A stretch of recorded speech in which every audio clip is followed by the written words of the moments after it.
నమస్తే, welcome to dot news. ఎన్నికల ముందు బోలెడన్ని హామీలు ఇస్తారు.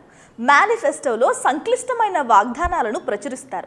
తాము అధికారంలోకి వచ్చిన వెంటనే ఇచ్చిన హామీలను నెరవేరుస్తామని ఓటర్ల చెవిలో క్యాబేజీ పూలు పెడతారు. తీరా అధికారంలోకి వచ్చిన తర్వాత గద్దె దిగిన ప్రభుత్వాన్ని ఆడిపోసుకోవడం మొదలు పెడతారు. తెలంగాణలోనైనా ఆంధ్రప్రదేశ్లోనైనా ఇదే తంతు. జగన్ పలావ్ పెట్టినాడు, చంద్రబాబు బిర్యానీ పెడతానన్నాడు. చంద్రబాబు నమ్మి ఓటేసినారు. బిర్యానీ బాయ, పలావ్ బాయ, లాస్ట్ పస్తు పండుకోవాల్సిన పరిస్థితి. రేవంత్ రెడ్డి అధికారంలోకి వచ్చిన వెంటనే తాను లంకె బిందులు ఉంటాయనుకున్నారని, ఏమీ లేవని చెప్పిన విషయం గుర్తుండే ఉంటుంది. ఆంధ్రప్రదేశ్లో అధికారంలోకి వచ్చిన చంద్రబాబు కూడా ఇంచుమించు ఇలాంటి మాటలే మాట్లాడుతున్నారు.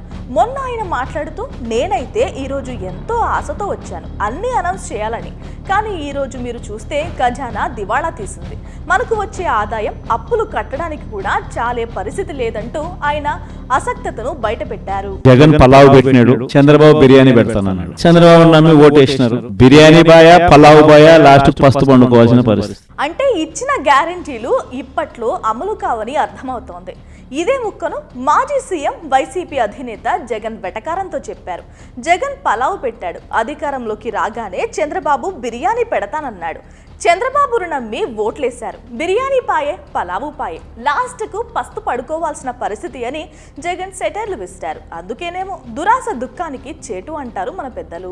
జగన్ పలావ్ పెట్టినాడు, చంద్రబాబు బిర్యానీ పెడతానన్నాడు. చంద్రబాబు నమ్మి ఓటేసినారు. బిర్యానీ బాయ, పలావ్ బాయ, లాస్ట్ పస్తు పండుకోవాల్సిన పరిస్థితి.